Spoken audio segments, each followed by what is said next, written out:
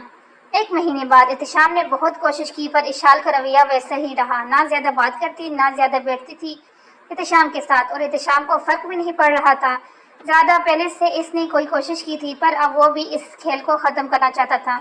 اشال کی بے رخی، اس کا یوں احتشام کو اگنور کرنا احتشام کو بالکل محسوس ہونے لگ گیا تھا۔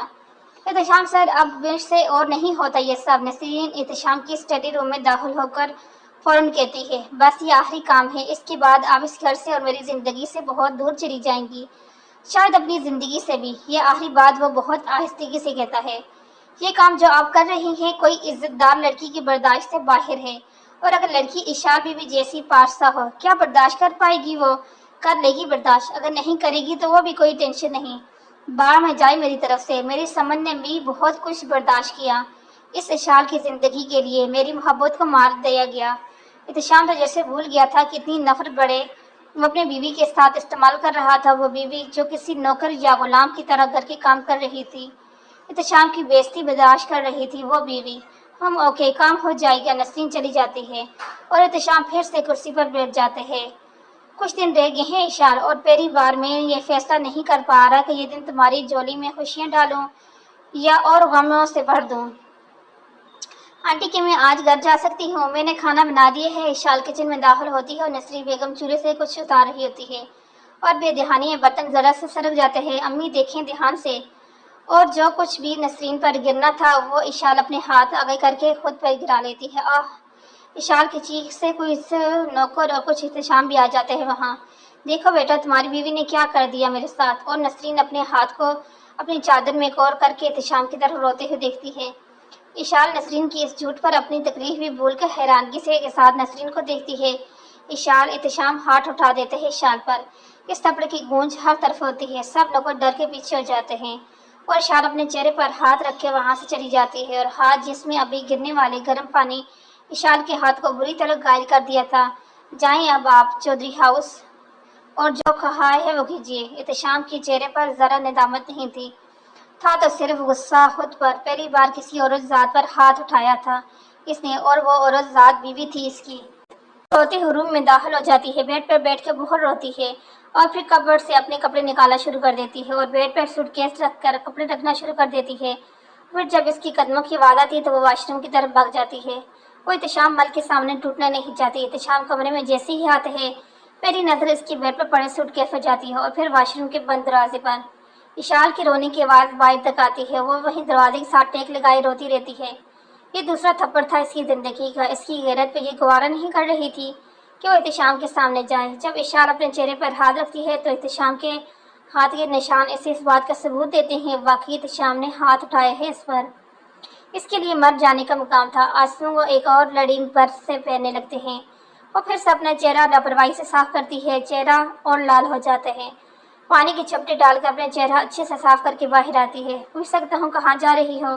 گھر، بہت مختصر سا جواب دیا گیا۔ اشال پھر سے سوٹ کیس بند کرنے لگتی ہے کہ اورمیٹ پڑی ہوئی ایک کپڑوں پر اور اشال اٹھا کے نکال دیتی ہے باہر۔ بیگم آپ گھر والوں نے تو آپ کو اتنی تربیت نہیں دی کہ شوہر کی اجازت کے بغیر بیوی کو گھر سے باہر نہیں جانا چاہیے؟ ہاں بہت اچھی تربیت دی ہے آپ کے ماں باپ نے، احتشام غصے سے کہتا ہے۔ میرے ماں باپ کی تربیت پتہ نہیں، پر آپ کے ماں باپ نے اچھی تربیت نہیں دی آپ کو۔ بیوی پر ہاتھ اٹھانے والے شوہر کی تربیت میں کمی ہوتی ہے اس لیے۔ اشال احتشام کا ہاتھ اٹھتا ضرور ہے پر وہ اپنا ہاتھ روک دیتا ہے۔ روک کیوں گے؟ اٹھائیں ہاتھ، ماریں مجھے پلیز، جو مردانگی آپ نے باہر سب کے سامنے دکھائی ہے اب مجھے بھی دکھائیں۔ پر احتشام منہ پیچھے کر لیتا ہے۔ اشال کی ہر بات اسے تکلیف دے رہی تھی۔ اشال کے چہرے پر لگے نشان اسے بہت اذیت دے رہے تھے۔ ہم جانا چاہتی ہو جاؤ، پر جتنی عقل کے ساتھ جا رہی ہو واپس ہی ویسے ہی آؤ گی۔ اشال بیگم، تمہارے گھر والے تمہیں الٹا ڈانٹ ڈپٹ کے واپس تمہارے اسی مزاج خدا کے پاس بھیج دیں گے۔ احتشام صوفے پر بہت مغرورانہ انداز میں بیٹھ جاتا ہے۔ میرے گھر والے مجھے رکھ بھی لیں تو میں نے واپس یہیں آنا ہے۔ احتشام، مجھے پر ہاتھ اٹھا کے آپ اپنی نظروں سے گرے ہیں۔ میں ابھی بھی اپنی نظر میں ویسی ہی ہوں۔ ہاں، مجھے رائے فرار چاہتی ہوں آپ سے احتشام، کچھ دن کے لیے ہی صحیح، مجھے اور میرے زخموں کو آرام مل جائے گا۔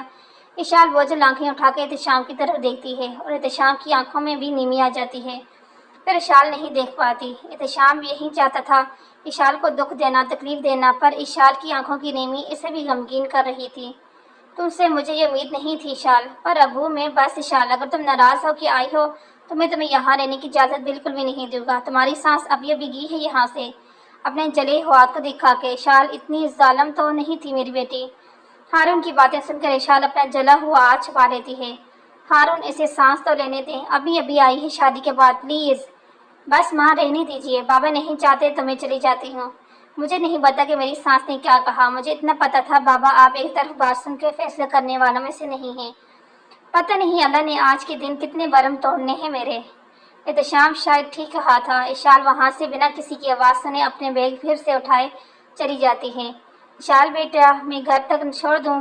رحیم چاچا جو گاڑی کے پاس کھڑے ہوتے ہیں، نہیں چاچا، میں چلی جاؤں گی۔ اشال، میری بچی رک جاؤ بیٹا۔ سیرش بھاگتے ہوئی باہر آتی ہے اور اشال کو گلے لگا لیتی ہے۔ ہمیں معاف کر دو بیٹا، ہارون نے جو بھی کہا غصے میں کہا میری بچی۔ ماں، نسرین آنٹی نے کیا کہا تھا؟ کب آئی تھی وہ؟ سیرش سب باتیں بتاتی ہیں شروع سے لے کر اب تک، اور اشال سب سننے کے بعد چپ رہتی ہے۔ اس نے تو کبھی کوئی ایسی بات نہیں کی تھی، کوئی ایسا کام نہیں کیا، نسرین اس طرح کیوں کر رہی تھی؟ اشال کا سر کا درد شروع ہو جاتا ہے یہی سوچ کے۔ اس سے پہلے کہ وہ نیچے گرتی، سیرش پکڑ لیتی ہے اور رحیم چاچا کو گاڑی سٹارٹ کرنے کے کہتی ہے۔ بنا کسی کو بتائے سیرش رحیم چاچا کے ساتھ اشال کو اسپتال لے جاتی ہے۔ ہاں، میں نے اسے بولا تھا، پر وہ بڑے مان سے گئی تھی اپنے باپ کے گھر۔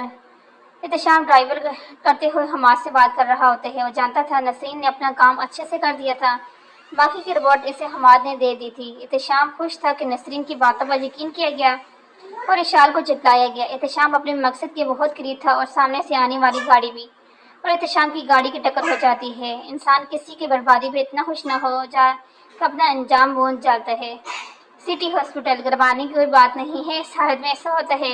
کیسی حالت میں ڈاکٹر؟ سیرش گھبرا کے پوچھتی ہے۔ ارے گھبرائے نہیں، شی از پریگننٹ، اب ان کو کیئر کی ضرورت ہے۔ اشال بری آنکھوں سے اپنی ماں کو دیکھتی ہے، دونوں ماں بیٹیاں بہت خوش ہو جاتی ہیں۔ سیرش اشال کو گلے لگا کر روتی ہوئی اشال کو بہت دعائیں دیتی ہے۔ ماما، سچ میں ماں بننے والی ہوں۔ ہاں میری بچی، اللہ نے تمہیں اس خوشی سے نوازا ہے۔ میں بھی ہارون اور احتشام کو فون، ماں پلیز کسی کو بھی نہیں بتائیے گا ابھی پلیز۔ پر بیٹا پلیز ماما، اور سیرش چپ ہو جاتی ہے۔ اس اسپتال میں احتشام کو لایا جاتا ہے۔ اشال شام 7 بجے گھر آتی ہے اور تب سے اب تک احتشام کا انتظار کرنے پر کوئی خبر نہیں۔ نوکر چاکر سب غائب تھے، یہ گھر کے ملازم بھی آدھے سے زیادہ وقت غائب تھے۔ اب کسی کے پتہ کرواؤں احتشام کا؟ بیگم دل سے یاد کیا آپ نے، اور ہم حاضر۔ احتشام کے سر پر پٹی بندھی ہوتی ہے، کوٹ اتارا ہوتا ہے، شرٹ کے کچھ بٹن اوپن ہوتے ہیں اور احتشام صاحب بہت کوشش کے باوجود بھی لڑکھڑا کر چلنے پر مجبور ہو جاتے ہیں۔ یا خدایا، کیا ہو گیا آپ کو؟ اشال احتشام کی طرف بڑھتی ہے۔ کچھ نہیں بیگم، معمولی سے چوٹ ہے۔ احتشام، معمولی؟ اتنی زیادہ چوٹ آئی ہے؟ اللہ، ایکسیڈنٹ کروا کے آئے ہیں آپ اور اب معمولی کہہ رہے ہیں؟ یہاں بیڈ پر بیٹھیں۔ اشال احتشام کو بیڈ پر بٹھاتی ہے۔ کمال ہے بیگم، مجھے پتہ نہیں تھا، مجھے تکلیف میں دیکھ کر درد آپ کو بھی ہوگا۔